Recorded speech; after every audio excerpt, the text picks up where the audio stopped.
हेर्दाखेरि चाल्साको बजार है यो चाहिँ चाल्सामा आइपुगेको छु है यहाँ चाहिँ चाल्साको डेली मार्केटमा आएको छु र यहाँ चाहिँ मैले आज एउटा नयाँ कुरा देखेँ क्या त र यो नयाँ कुरा चाहिँ म तपाईँहरूलाई एकदमै देखाउने नै पऱ्यो क्या त म कहिले पनि खाएको थिइनँ र नयाँ फुड रहेछ देखाउने कुरा रहेछ होइन म तपाईँलाई देखाउँदैछु है यसो हेर्नुहोस् होला र एउटा मजाको कहिले पनि देखेको छैन है मैले पनि देखेको थिइनँ र हामी स्पेसली हिल्स एरियाको मान्छे त देखेकै छैन सो तपाईँहरू हेर्नुहोस् है ल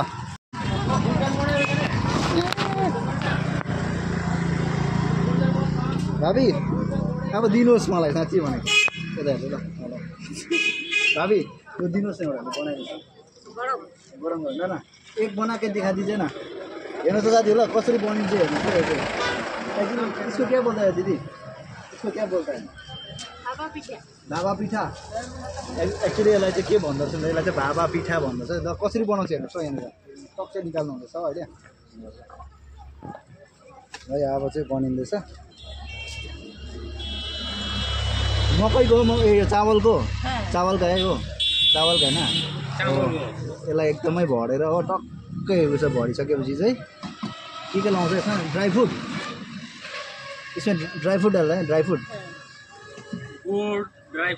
नारियल अनि यो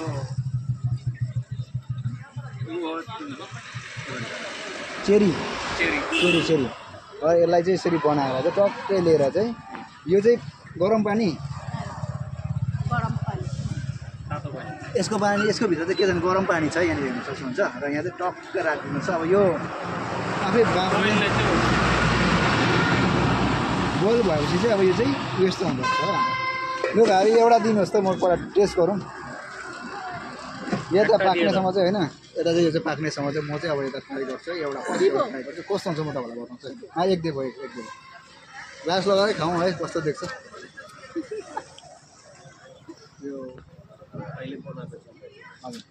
यो यताभित्र चाहिँ कुन चाहिँ रोड बाटो हुन्छ होइन यो चाहिँ मेरो हातमा आइसकेको छ एकदमै सफ्ट छ होइन हेर्नु चाहिँ एकदमै सफ्ट छ र एकदम सफ्ट छ के हालेर खानेछ यतिकै खानु पनि आउँदैन कसरी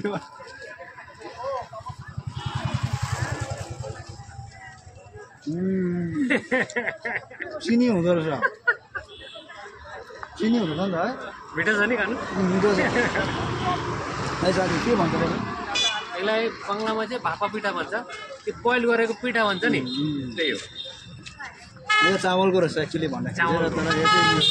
बेङ्गलमा चाहिँ भापा पिठा भन्दो रहेछ होइन गरम गरेर चाहिँ निकालेको तर यो चाहिँ एकदमै दामी हो मलाई चाहिँ एकदम मन पऱ्यो है र साथीभाइहरू पनि यसो यहाँनिर चाल्सा घुम्दै आयो भने चाहिँ यो डेली मार्केटको अगाडि चाहिँ यो भापा पिठा बनिँदो रहेछ यहाँ भाबीकोबाट है र सबैले आएर टेस्ट गरिदिनु एकदम मलाई चाहिँ एकदमै मिठो लाग्यो है यहाँ हेर्नु सक्नुहुन्छ एकदम भाइ प्राइस चाहिँ कति हो 10 टका ओभर सस्तो रहेछ साथीभाइ कति खाने